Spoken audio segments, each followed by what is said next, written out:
আমি বিনয়ের সাথে বলতে চাই, একজন মানুষের জন্য আমরা এই সুযোগটা হাতছাড়া না করি। আমি পারতপক্ষে কোনোদিন এই সুযোগটা হাতছাড়া করি না ভাইরা। যেদিন কিছুই করতে পারি না, ওইরকম দোয়া করার সময় হয়তো নাই, কোনো কারণে দেরি হয়ে গেছে উঠতে উঠতে, ওই দিন খাইতে খাইতে মনে মনে দোয়া করার চেষ্টা করি, প্লেটটা ধুইতে ধুইতে দোয়া করার চেষ্টা করি।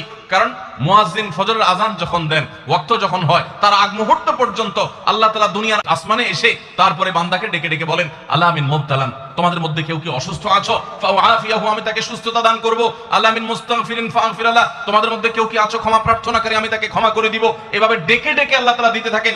টোটাল 24 ঘন্টার মধ্যে যেই সময়টার দোয়া ফেরত দেয়া হয় না, যেই সময়টার দোয়া মিস হওয়ার সম্ভাবনা খুবই কম, আপনার দোয়ার বেসিক শর্তগুলো ঠিক থাকলে এই দোয়া কবুল হওয়ার সম্ভাবনা জোরালো, সেই সময়টা হলো ভোর রাতের সময়টা।